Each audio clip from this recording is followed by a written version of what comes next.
நாளைக்கான வீடியோக்குரிய promo release பண்ணியிருக்காங்க. வீடியோக்குள்ளே போகிறதுக்கு முன்னாடி நம்ம சேனலில் லைக் அண்ட் சப்ஸ்கிரைப் பண்ணி சப்போர்ட் பண்ணுங்கள். வீடியோ வந்துட்டு செம்ம இன்ட்ரெஸ்டிங்காக போய்கிட்டு இருக்கு. அடுத்தென்னன்ற மாதிரி இருக்கே அப்படின்ற மாதிரி இருக்கு. ஃபஸ்ட்டு சீனில் பார்த்தீங்கன்னா அந்த மாயாவோட தற்குறி ஃப்ரெண்டு இருக்காம்ல, அவன் வந்துட்டு கால் பண்ணுறா. கரெக்டாக வந்துட்டு மாயா ஃபோன் அட்டென்ட் பண்ணுறாங்க.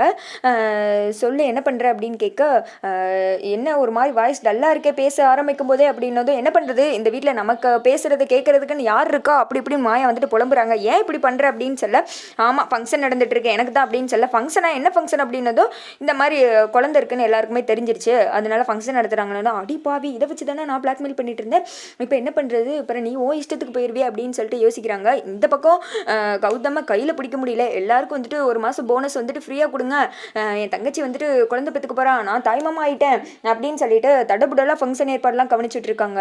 அப்புறமேட்டு இங்கிட்டு வந்துட்டு இதுக்கு ஒரே ஐடியா தான் இருக்குது, அந்த குழந்தைய கலைச்சிரு, இல்லாட்டி உன்னோட கனவு ட்ரீம்லாம் வந்துட்டு அவ்வளோதான், மைனஸில் என்ன நினச்சிக்கிட்டு இருக்க அப்படின்னு சொல்லிட்டு அவன் கேட்க, இல்லை இந்த குழந்தை எனக்கு வேணாம் அப்படின்னதும், சரி நீ இந்த ஹாஸ்பிட்டல் கிளம்பி வா, நானும் ரெடியாக இருக்கேன், நம்ம எதனால் பார்த்து பண்ணிடலாம் அப்படின்னு சொல்லிட்டு அவங்ககிட்ட பேசிட்டு ஃபோனை கட் பண்ணதுமே மாயா வந்துட்டு வெளியில் வராங்க. என்ன மாயா கிளம்பி வர சொன்னால் என்ன இப்படி வந்திருக்க அப்படின்னு சொல்லிட்டு வீட்டில் இருக்க எல்லாமே கேட்குறாங்க.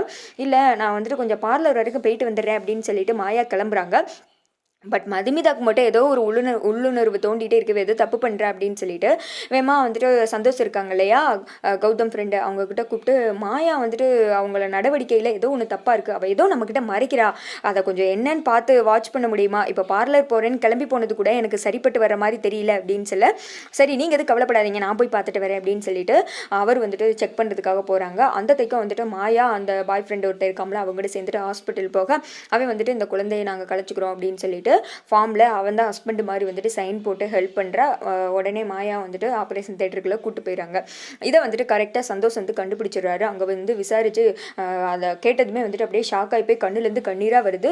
வேமா வந்துட்டு மதுமிதாக்கு தான் கால் பண்ணுறாங்க. மதுமிதா வந்துட்டு ஃபோன் அட்டென்ட் பண்ணுறாங்க. என்னாச்சு சந்தோஷ், எதுவும் தப்பாக நடக்கலையில அப்படின்னு சொல்ல, நீங்கள் நினச்சது சரிதான் அப்படின்னு சொன்னதுமே மாயா வந்துட்டு ஒரு மாதிரி அந்த திக்கம் மயக்கத்தில் இருக்கிற மாதிரி காமிச்சிட்டு இருக்காங்க. இந்த திக்கம் கௌதம் வந்துட்டு சந்தோஷமாக இருக்கிற மாதிரி காமிச்சிட்டு இருக்காங்க. இங்கிட்டு மதுமிதா வந்துட்டு அழுகிற மாதிரி காமிக்கிறாங்க. என்ன சொல்கிறீங்க அப்படின்னு கேட்க, ஆமாம் இப்போ வந்துட்டு மாயா குழந்தையை கலைக்கிறதுக்கு தான் வந்திருக்கா, நான் ரிசப்ஷனில் கேட்டு போய் தடுக்கிறதுக்குள்ளேயுமே ரொம்ப லேட்டு, குழந்தை வந்துட்டு கலைஞ்சிருச்சு, மாயா வந்துட்டு ஆப்ரேஷன் தேட்டரை விட்டு வெளில வந்துட்டாங்க அப்படின்னு சொல்ல, மதுமிதாக்கு என்ன பண்ணுறதுனே தெரியல. அப்படியே வந்துட்டு அவன் ஹஸ்பண்டு சந்தோஷமாக இருக்கிறதெல்லாம் யோசித்து பார்க்க, வீட்டில் எல்லாருமே சந்தோஷமாக பேசிகிட்டு இருக்காங்க, ஒவ்வொரு வேளை தடபுடலாம் இழுத்து போட்டு செஞ்சுக்கிட்டு இருக்காங்க, இப்போ நான் என்ன பண்ணுறது அப்படின்னு கேட்க, நீங்கள் ஒன்றும் பண்ண வேணாம், இங்கே வாங்க நம்ம இங்கே வந்து பேசிக்கலாம் அப்படின்னு சொல்லிட்டு மதுமிதா சொல்லிடுறாங்க.